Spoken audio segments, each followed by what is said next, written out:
بسم الله الرحمن الرحيم كلنتي wacan oo wanaagsan dhageystayaal meel kasta aad joogtaan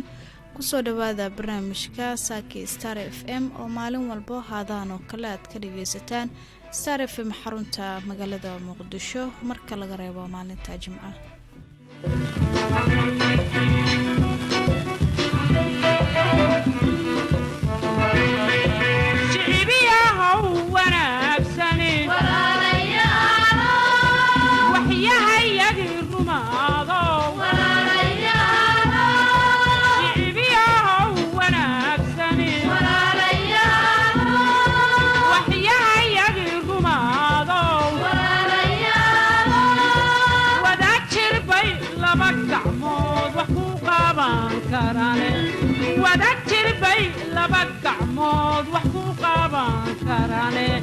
أنا سوى شنو ولا ريان وذا تيرنو ولا ريان أنا سوى شنو ولا ريان وذا تيرنو ولا ريان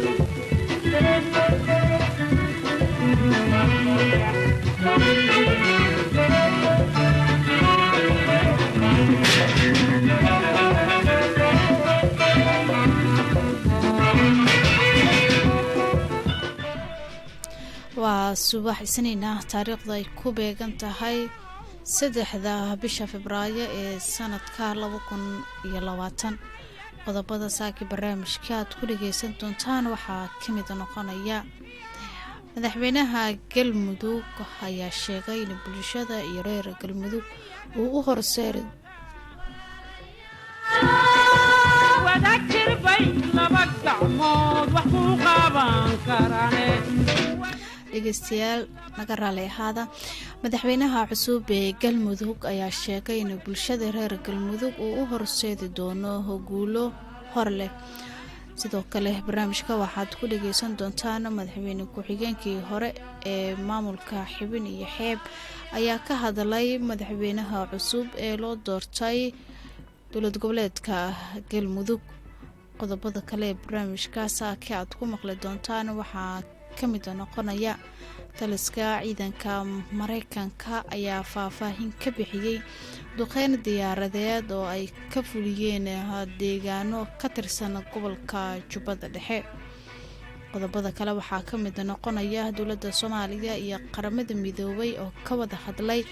arrimo la xiriira maandooriyaha qodobadaas wixii kale nagu soo kordho intuu barnaamijka hawada ku jiro ayaad dhageystayaal ku maqli doontaan anigoo Anisa ayaa idinla socodsiinaya dhanka farsamada Mawlid Axmed Mawlidile ayaa farsameynaya mar kale iyo barnaamijka Saaki Star FM daaxana sugteen saadaal ku jirteen Soomaaliya sahankii Somtel baan ku helnay soo qaata hadeer simkaarka Somtel shaqadu saqiraayo sahalkaaga dhigaayo soo qaada hadeer iidahab baa la socda si walba ku anficay adigoon marna seegin soo qaada hadeer sidiisaba iidahab waa technology saxan oo hantidaada sugaya simkaarka Somtel soo qaada hadeer socod iyo daalkii kuleelkii siigadii waxa meesha ka saaray simkaarka Somtel oo iidahab baa la socda soo qaada hadeer suuqyada ku aado waxaad soo gadanayso iidahab ku soo tuur Soomaaliya iidahab waxbarashada ku sii bilalka ku sii dhiib adna taad sugaysa ama sooriye u lahayd ii dahab ku soo tuur gadigeen ka sinaanaa oo simkaarka somtel sidana kulligeen ii dahab waa hanti lacageed oo kugu jirta moobaylkaaga ammaankeeduna uu sugan yahay ku dhiib ama ku qaado ii dahab biilka guriga waxbarashada caafimaadka korontada biyaha iyo wixii la mid ah akaankaaga dahabshiil ii dahab ugala soo bax ama ha lagugu soo diro si aad u furato adeega ii dahab qaado simkaarka somtel shirkadda somtel u doono hadal fasiixa internet xawaare sare leh ama ila soo hadal ii dahab iyo somtelba waxa ay hoos tagaan dahabshiil group ii dahab isticmaal oo ku adeega weliga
weli waxaad dhagaysanaysaan barnaamijka Saaki Star FM qaybihiisii hore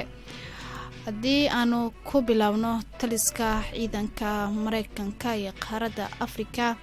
ayaa faahfaahin ka bixiyay duqeyn diyaaradeed oo ay ka fuliyeen deegaano ka tirsan gobolka Jubbada Hoose war qoraal ah oo ka soo baxay taliska ciidamada Mareykanka ee Afrika ee loo soo gaabiyay Africom ayaa lagu sheegay in iyaga oo kaashanaya ciidamada dawladda federaalka ee Soomaaliya ay duqeyn ay ka fuliyeen degmada Jilib 2 Febraayo duqeyntaas ayaa Africom waxa ay ku sheegeen in lagu dilay hal sarkaal oo ka tirsan Al-Shabaab Africom ayaa qoraalka sidoo kale ku sheegtay Africom ayaa sidoo kale sheegtay in cid shacab ah aysan waxba ku noqonin duqeynta diyaaradeed ay diyaaradahooda ay fuliyeen Africom ayaa intaasi waxa ay ku dartay in ay sii wadi doonaan in ay saaxiibadeeda ee Soomaaliya ay kala shaqeyn doonto sidii mas'uuliyadda amniga ee mustaqbalka loogu wareejin lahaa dawladda federaalka ee Soomaaliya sidoo kale ay qayb ay ka qaadan doonaan duqeymaha iyo weerarada ka dhanka ah ee Al-Shabaab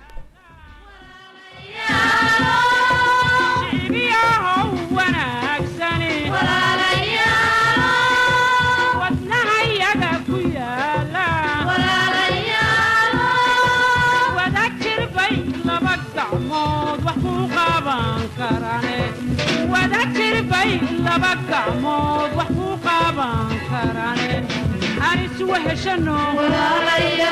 وذا تيرنو ولا أنيس وحشنو ولا وذا تيرنو ولا أنيس وحشنو ولا وذا تيرنو ولا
وحشانو ولاليال وذا جيرانو ولاليال أنيس وحشانو ولاليال وذا جيرانو ولاليال weli barnaamijka saakii Star FM ayaad dhageysanaysaan. madaxweynaha cusub ee Galmudug Axmed Cabdi Kaariye Qorqor ayaa sheegay in bulshada reer Galmudug uu u horseedi doono guule, isagoo sheegay in uu ka shaqeyn doono midnimada iyo horumarka reer Galmudug. waxa uuna sheegay in uu u horseedi doono dib u heshiisiin bulsho iyo mid siyaasadeed, taasi uu ku sheegay in uu gaarsiin doono guri kasta oo ka mid ah Galmudug. waxa uu hadalkiisu intaas ku daray oo sidoo kale ugu baaqay bulshada Galmudug wixii khilaaf ah ee dhexdooda ka jira inay ku dhameeyaan wada hadal. wasiirka arrimaha gudaha iyo federaalka, wasiirka amniga gudaha, xildhibaanada labada gole iyo golaha wasiirada qaranka, odayaasha dhaqanka iyo duubabka Galmudug, culumaa diinka, ururada bulshada, saraakiisha ciidamada qalabka sida iyo ciidamada amisom, saxaafadda, marti sharafta iyo dhammaan ka soo qaybgalayaasha. assalaamu calaykum waraxmatullaahi wabarakaatu. salaanka bacdi waxaan awalan mahad celinayaa alla subxaanahu wa tacaala, wabacdi waxaan u mahad celinayaa dhammaan xildhibaanada dowlad goboleedka Galmudug, kuwii ii codeeyey iyo kuwaan ii codaynba ee kalsoonida ii siiyey inaan hogaamiyo Galmudug 4 sano ee soo socda. sidoo kale waxaan u mahad celinayaa odayaasha dhaqanka ee saldhigga iyo dhismaha u ahaa soo bixitaanka iyo dhismaha baarlamaankii labaad ee dowlad goboleedka Galmudug. waxaan u mahad celinayaa wasaaradda arrimaha gudaha iyo federaalka oo gacanta ku haysay muddo dheer hawsha muhiimka ah. waxaan u mahad celinayaa wasaaradda amniga gudaha oo si weyn runtii amniga u soo gaarsiisay ama gacanta ugu haysay sidoo kale waqtigii dheeraa ee laga howlgalayay Galmudug. waxaan u mahad celinayaa madaxweynihii hore ee dowlad goboleedka Galmudug walaalkay Axmed Ducaale Geelle Xaaf. waxaan u mahad celinayaa walaalkay Sheekh Maxamed Shaakir iyo ahlu sunna wal jamaaca oo qayb ka soo qaatay.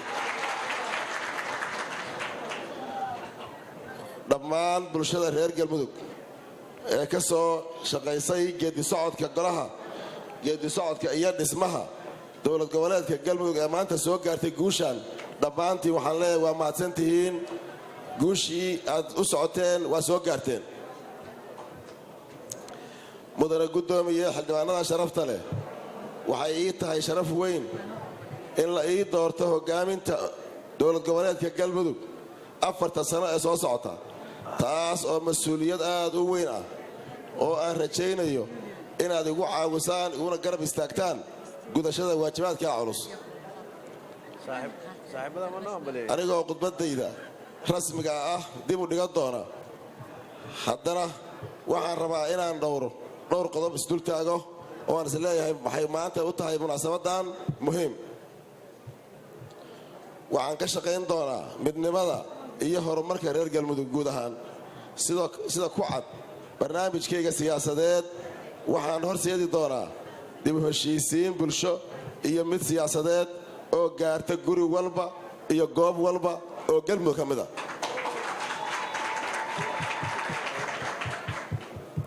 waxaan ugu tegi doonaa goobtiisa ama gurigiisa ama meel kasta oo ku sugan yahay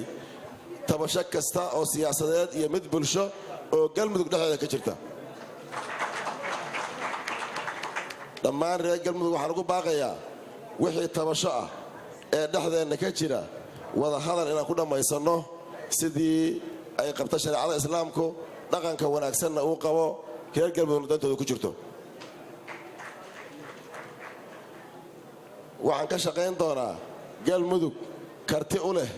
inay u adeegto bulshada reer Galmudug, xiriir dhowna la leh dowlad goboleedyada dalka ka jira iyo dowladda federaalka Soomaaliya. waxaan ahmiyad gaar ah dowladdeedu sii doontaa sugidda amniga iyo gudashada dhammaan waajibaadyadii na hor yaallay iyo kuwii aan ku sheegnay oo aan ku soo sheegay barnaamijkayga siyaasadeed horay u soo bandhigay waxaan u daysan doonaa khudbada inta ka dheer intaas maalinteeda iyo wakhtigeeda ku habboon waxaan mar labaad leeyahay reer galmudug meelay joogaanba walaalayaal iscafiya nacafiya aan isu nimaadno aan tashanno aan dhammaysanno wixii dhexdeenna ka jira aan guul gaarno insha allah wabillahi tawfiiq wasalaamu calaykum waraxmatullaahi wabarakaatu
waxaad dhageysanaysaan barnaamijka Star FM oo idinkaga imaanayo stuudiyaha magaalada Muqdisho mudane Danjira Axmed Ciise Cawad ee arrimaha dibadda iyo iskaashiga caalamiga ayaa xafiiskiisii ku qaabilay wakiil goboleedka xafiiska qaramada midoobay u qaabilsan maandooriyaha iyo dambiyada waxa ayna labada mas'uul ay ka wada hadleen dhinacyada iskaashiga iyo isku dabaridda xakamaynta maandooriyaha iyo si loo raaco heshiisyo horey loo saxiixay sidoo kale labada dhinac ayaa waxa ay carabka ay ku adkeeyeen muhiimadda ay leedahay iskaashi u dhaxeeya dhammaan dhinacyada ay quseyso si loo dejiyo wax wadaag dhab ah oo xaqiiq ku saleysan si mustaqbalka taageerida barnaamijyada si kor loogu qaado awoodda qaranka ee laga hortagayo arrimaha maandooriyaasha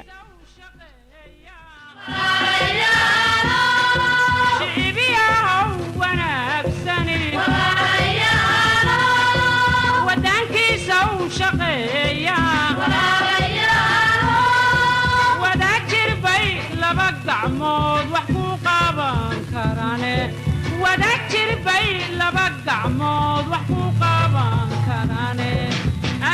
وهشنو ولا ليال وذا جيرانو ولا ليال أنيس وهشنو ولا ليال وذا جيرانو ولا ليال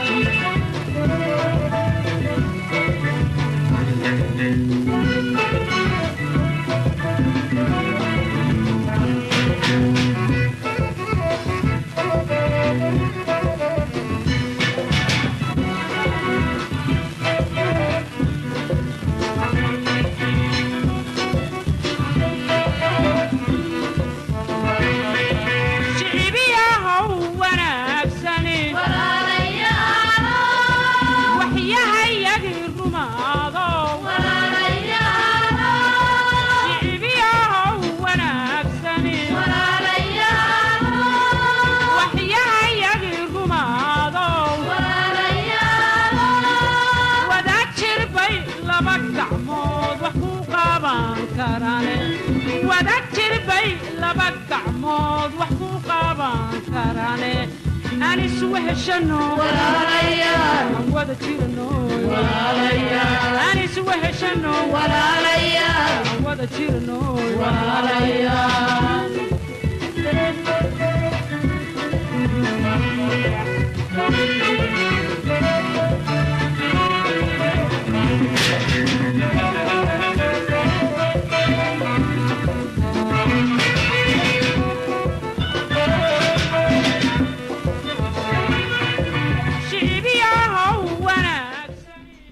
weli waxaad dhageysanaysaan barnaamijka Saaki Star FM madaxweyne ku-xigeenkii hore ee maamulkii xubin iyo xeeb Generaal Cabdi Kuus ayaa ka hadlay madaxweynaha cusub ee loo doortay dowlad goboleedka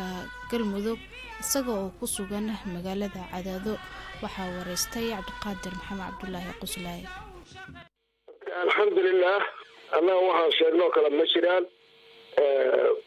maamulaha meesha la iska daba dhisay laakiin waxaan leenahay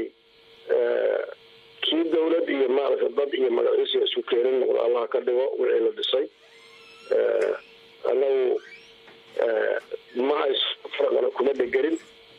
waxaan leenahay ninkii loo doortay meesha Allah u fududeeyo hawl culusna waa horta la Galmudug waa dhib badanta waa dhiban tahay marka fulay badan iyo waxay rabtaa iyo dulqaad sabir badan iyo isku keenid bay rabtaa arrinkaasna dawladda faraha kula jirta marka meesha wax geeyaan baan fiirinayna hadda dib kale kuma qabnaa alxamdulillah Sheekh Shaakir wuxuu leeyahay madaxweynaha maamulka Galmudug xaafna xalay gaalgacay ayuu kaga dhawaaqay inuu yahay madaxweynaha sharciga bal arrintaasi ka waran xagee u socotaa Galmudug hadda Galmudug inay qasan tahay adduunkuna waa ognahay annaguna waa ognahay laakiin waxaan leenahay Ahmed Ducaale Geelle waqtigiisu waa dhamaaday wixii hadda uu dhisana waa iska carqalad qodobka Sheekh Shaakir oo asna ku dhawaaqayna waxaan leeyahay ma habboonayn caleemasaarka 24 saac gudahooda wax ma ahayn ayadana saasaan ugu qabaa ra'yigayga dawladda federaalka xoogaa inay wax isku soo jiijiidaan hadda doorasha dhacday waxaad moodaa semberi ninkii dawladda gobolka taagantay beesha caalamkana xataa hambalyadeeda hadda ay soo dhacayso waxaa laga yaabaa inuu maaragtay ugu saxsan yahay waqtigan xaadirka asagaas hadda joogsi ah laakiin waxay u baahan tahay maaragtay waxqabad badan iyo isku soo dhaweyn iyo isku jiid iyo anaa iyo kuma fiicna markaas waxaa leeyahay dadka reer Galmudug aqligooda ha ka shaqaysiiyeen ayagaa iskale dalka iyo dadka ayagaa iskale sidaa darteed waxaan soo jeedin lahaa inay maaragtay dib uga wada hadlaan oo dib u heshiisiin la galo oo la isku soo jiido sidaas ayaan rajaynayna ka siyaasi ahaan hanaankii iyo habkii doorashada ay ku dhacday sidee baad u aragtaa maadaama murashaxiin kale oo ay ku eedeynayaan in dawladda faragelin ay ku heysay sidaas darteedna ay isaga hareen doorashada hadda tabasho waa jirtaa tabashaduna waxa in la dhameeyo la rabay ka mid tahay waa tabashaduna waa la arkaa dadkoo dhan adduunkooda waa arkaa laakiin marka wax dhismaan waxaa wanaagsan in tanasul badan loo sameeyo maaragtay meesha wax ka dhismaan oo la isku soo jiido saasay u baahanta in la isku taagnaado uma baahno si ay galmudug midaysan loo helo oo shacabka iyo sidoo kale madaxda maamulka galmudug ay meel uga soo wada jeestaan horumarinta deegaanada galmudug maxay tahay wax aad ku talinayso waxaan soo jeedin lahaa in siyaasiyiinta reer galmudug u dhashay oo madaxweynaha iyo ra'iisul wasaaruhu ugu horeeyaan iyo maaragtay siyaasiyiinta ballaaran oo kale iyo caqliga maaragtay dhaqanka iyo aqoon-yahanka galmudug midaysan in la abaabulo dib u heshiisiin loo sameeyo la wada hadlo xagee wax ka qalloocdeen hadda xagee ka toosin karnaa in la isweydiiyo saasaan qabaa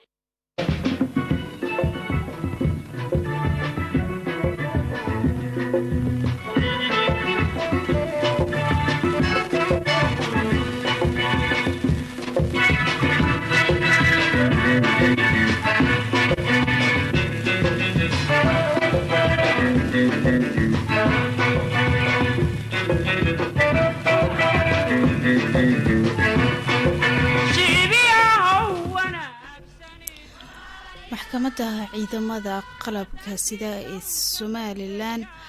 ayaa waxa ay xukuno kala duwan ay ku riday 3 eedeysane ee horay dambiyo loogu soo oogay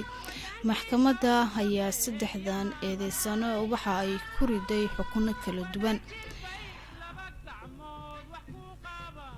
maxkamadda ayaa 11 sano oo xabsi ah waxa ay ku riday 2 askari oo horay ugu tirsanaa ciidankaasi halka xabsida in ay maxkamadda ay ku xukuntay Maxamed Yaasiin Faarax oo ah askari booliis ah oo ku xukuntay dil toogasho kaasi oo la sheegay in uu marxuum lagu magacaabi jiray Ciidruus Maxamed Daahir uu ku dilay duleedka magaalada Wajaale maxkamadda ayaa labadaasi askari ku heshay kiis ah in ay ku lug lahaayeen falkii dilka ahaa ee uu geystay Maxamed Yaasiin Faarax oo ah askariga ka tirsan ciidanka booliiska ee dilay marxuumkaasi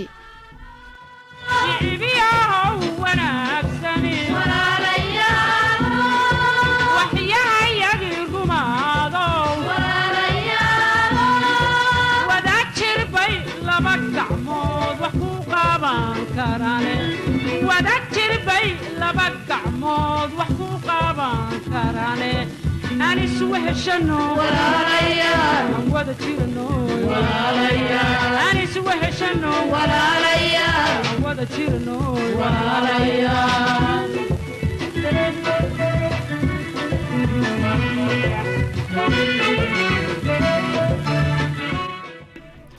qaybihii dambe ee barnaamijkaasa Star FM ayaad dhageysanaysaan waana xilligii hadaan oo kala barnaamijka aad ku dhex dhageysan jirteen xubinta dhacdooyinka caalamka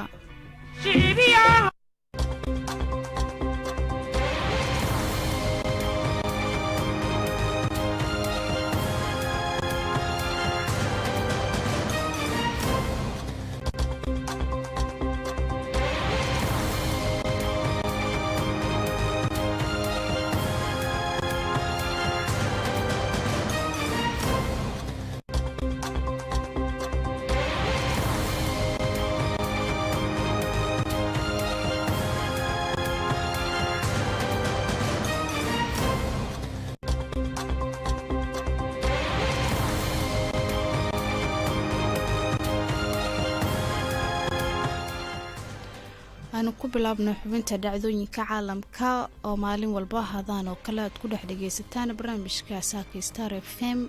ee stuudiyaha magaalada Muqdisho cabsi laga qaba xanuunka corona ayaa saameyn ba'an ku yeeshay dhaqaalaha dalka Shiinaha oo muddooyinkii dambe soo kobcayay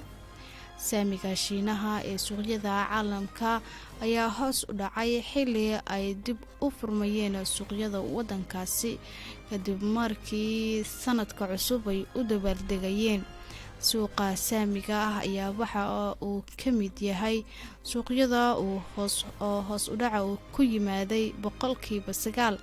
halka qiimaha badeecada Shiinaha ee loo iibgeeyo dalalka dibadda uu hoos u dhacay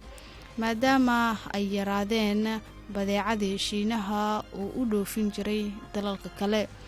arrintan ayaa loo aaneynayaa dad badan oo joogay safaradii ay ku tegi jireen dalkaasi in ay joojiyeen maadaama uu ka dilaacay cudurka corona. walaaca ku yimid dhaqaalaha dalka Shiinaha ayaa yimid xilli sidoo kale dowladda dalkaasi ay sheegtay in ay lacag dhan 22 milyan oo dollar ay gelinayso dhaqaalaha wadankaasi si uu u kubco. bangiga dhexe ee dowladda Shiinaha ayaa sheegay in tallaabadaasi ay xaqiijin doonto inta bangiga ay helayaan lacago ay ku shaqeeyaan. guud ahaan bangiga dhexe ee Shiinaha ayaa lacag dhan 1.2 oo Mareykanka ah ayaa hanaanka maaliyadda dalkaasi la siiyay.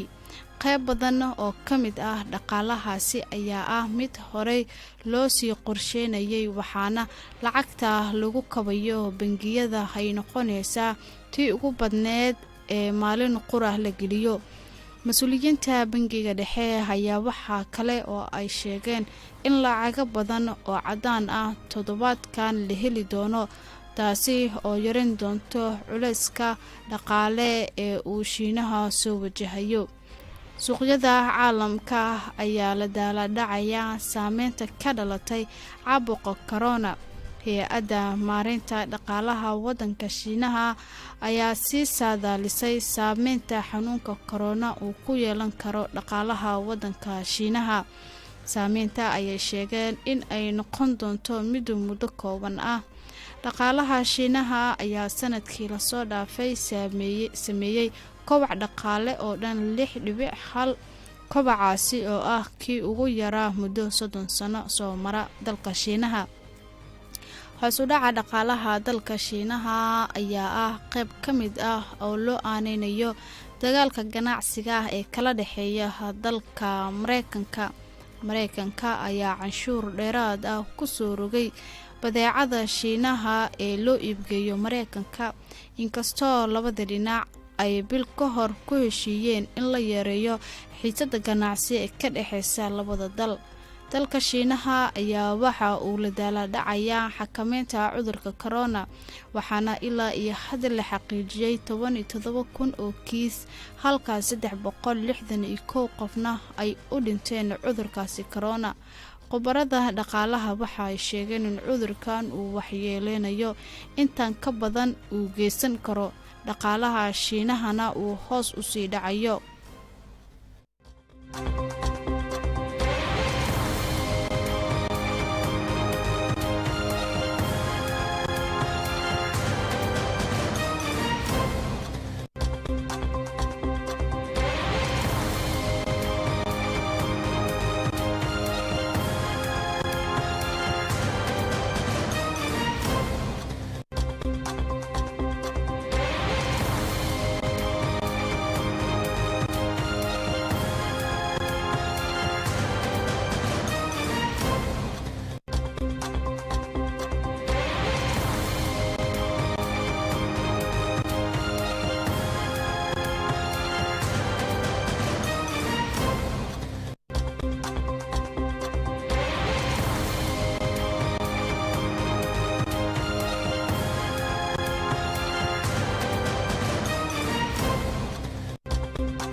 in ka badan 20 ruux oo shacab ah ayaa la sheegay in ay ku dhinteen weerar ka dhacay waqooyi galbeed ee dalka Burkina Faso. weerarka oo ka dhacay xaafadda Bani oo u dhow caasimadda dalkaasi ayaa la sheegay in ay soo qaadeen koox aanan heebtooda la garanayn oo sitay mootooyin.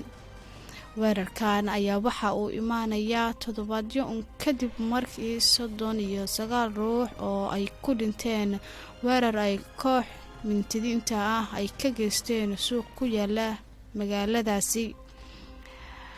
bilihii ugu dambeeyay gobolka saaxil ah ayaa waxaa kusoo badanayay weerarada ay kooxda jihadoonka ay ka geystaan dalalka ku yaala gobolkaasi. dowladda Faransiiska oo ay gobolka ka joogaan in ka badan 5,000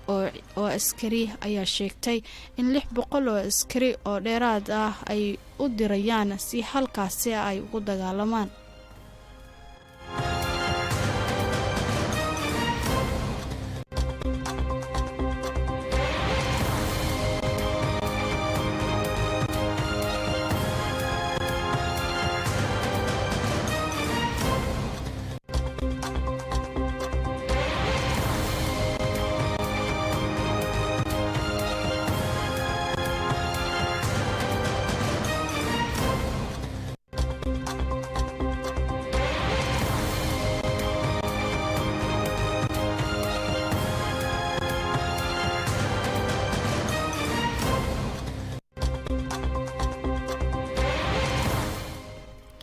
ugu dambeynna boqortooyada Sacuudiga ayaa ka horjoogsatay wafdi ka socda dowladda Islaamiga ee Iiraan inay ka qayb galaan shirka ururka iskaashiga Islaamka oo maanta Isniin ah lagu wado inuu ka dhaco magaalada Jidda. afhayeen u hadlay wasaaradda arrimaha dibadda ee Iiraan oo lagu magacaabo Abbas ayaa sheegay in dowladda boqortooyada Sacuudi Carabiya ay u diiday wafdiga waraaqaha dalkugalka ee Sacuudi Carabiya ee fiisaha. dowladda Sacuudiga waxa ay ka horjoogsatay wafdiga in ay ka qayb galaan shir looga hadlayo qorshaha madaxweynaha Mareykanka ee Donald Trump iyo nabadda bariga dhexe ee heshiiska qarniga ayuu yiri afhayeenka. Abbas ayaa waxa uu sidoo kale sheegay in warqadda cabasho ah oo ay gudbiyeen ururka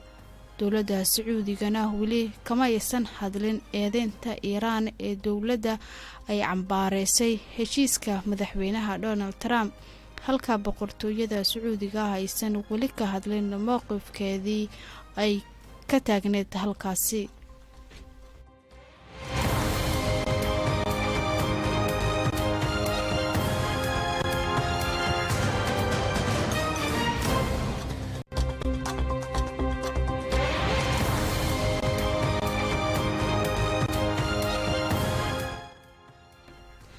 guud ahaan xubinta dhacdooyinka iyo barnaamijka Saaka Star FM oo aad ka dhageysanayseen stuudiyaha magaalada Muqdisho. dhageystayaal waana kintaas anigoo Anisa ayaa barnaamijka idinla socodsiinay. dhanka farsamada barnaamijka waxa uu ahaa Mawlid Axmed Mawlid Yare. barnaamijkaana kiisi xigeentaa dib u kulmi doona dhageystayaal haddii Rabbi uu qadaro. sidaas iyo nabadgelyo. adinkuna waad ku mahadsantihiin dhageysiga barnaamijka.